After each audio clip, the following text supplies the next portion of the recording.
From 1000 to 1020 CE, Ibn-e-Sina worked tirelessly on the Canon of Medicine. These are difficult years. He faced political instability, exile, and even imprisonment. Yet, during nights lit by oil lamps, he wrote pages that would change the world. The Canon was written in clear Arabic, making it accessible to students and physicians. Ibn-e-Sina combined ancient medical theories with his own clinical experience. He carefully described symptoms, causes, and treatments, avoiding guesswork. What made the Canon special was its structure. Every topic followed logic and order. Nothing was random. Medicine, for the first time, felt like a science rather than an art. By the end of this period, Ibn-e-Sina had completed a masterpiece, a book that was not only meant for his time, but for centuries to come. In the early 11th century, the Canon of Medicine was completed in 5 books, each serving a unique purpose. Book 1 explained the basic principles of medicine, anatomy, body temperaments, and causes of disease.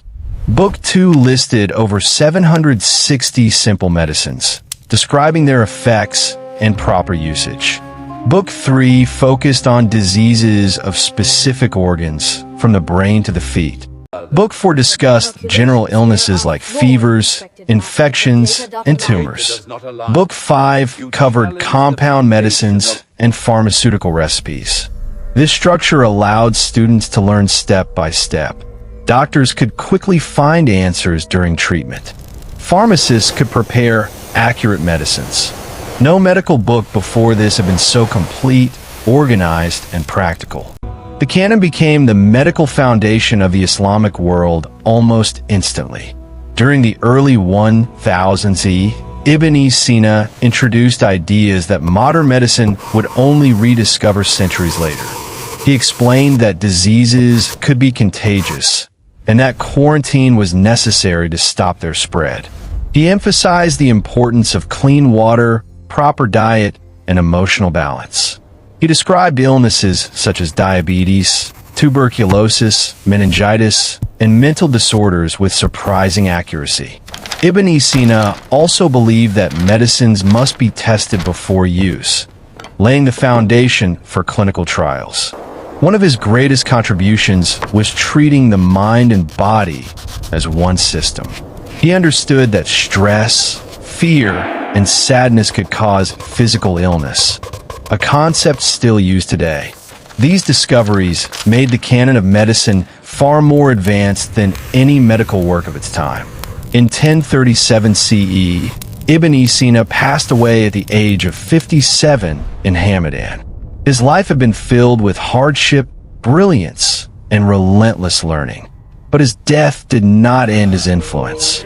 In fact, it marked the beginning of the Canon's global journey. After his death, copies of the Canon of Medicine spread rapidly across the Islamic world.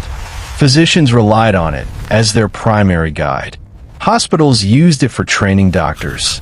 Scholars praised its clarity and depth. Ibn-e-Sina never saw how far his book would travel.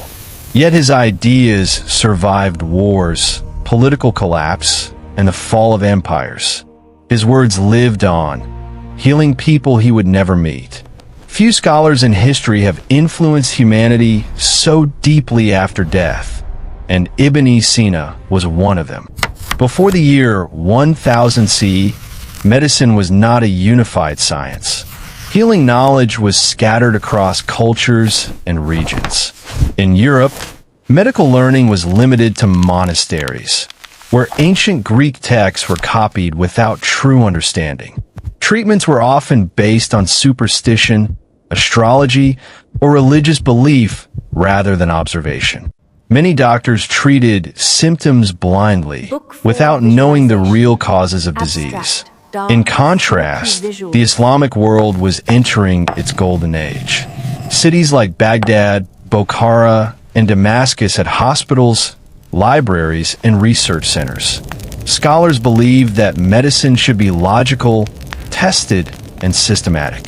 Patients were observed carefully, and treatments were recorded.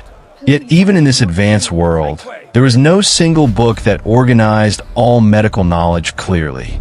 The world was waiting for a mind that could bring order to chaos, a physician who could turn medicine into a true science.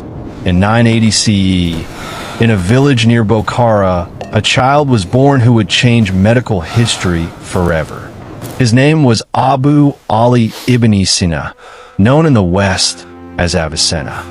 From an early age, his intelligence shocked everyone around him. By the age of 10, he had memorized the Quran. By 16, he was already treating patients successfully.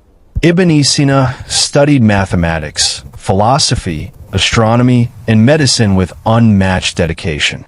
Unlike other students, he questioned everything. He did not accept knowledge simply because it was old. He wanted proof through observation and logic. By his late teenage years, Ibn-e-Sina had cured the ruler of Bokhara, earning access to the royal library, one of the greatest collections of knowledge in the world. This access shaped his vision of creating a complete medical system for humanity. Between 995 and 1000 CE, Ibn-e-Sina realized something important. Medical knowledge existed, but it was disorganized. Greek medicine, Persian remedies, Indian practices, and Arab observations were scattered in hundreds of books. Students struggled to learn medicine properly, and doctors often made mistakes. Ibn-e-Sina dreamed of creating one complete medical guide, a book that would explain the human body, diseases, diagnosis, treatment, and prevention in a clear and logical way. He wanted a book that could be used anywhere in the world. This idea became Al-Canon Fi Al-Tib, the Canon of Medicine. It would not be a simple medical text. It would be a system based on observation, experiment, reason. He believed medicine must serve both the body and the mind. This vision marked the beginning of one of the most important books in human history. Between the 12th and 17th centuries, the Canon of Medicine crossed into Europe. It was translated into Latin and became the standard medical textbook in universities like Paris, Oxford, and Bologna. For over 600 years, European medical students studied Ibn-e-Sina's work. Doctors trusted the canon more than any other book. In some universities, students could not graduate without passing exams on it. The canon shaped Western medicine during the Middle Ages and Renaissance. Even famous European physicians followed its methods. No medical book in history dominated education for such a long time. This was a rare moment in history when knowledge from the Islamic world guided global science, proving that wisdom belongs to all humanity. Today, in the modern era, the Canon of Medicine is no longer used as a medical textbook. Yet its influence remains everywhere. Concepts like diagnosis, clinical testing, preventive care, and holistic treatment all trace their roots back to Ibn-e-Sina. He is remembered as the father of early modern medicine. Universities, hospitals, and research institutions still honor his name. His work reminds us that true science requires patience, observation, and compassion. The Canon of Medicine was more than a book. It was a bridge between ancient knowledge and modern science. And even after 1,000 years, Ibn-e-Sina continues to teach the world, silently, through the pages of history.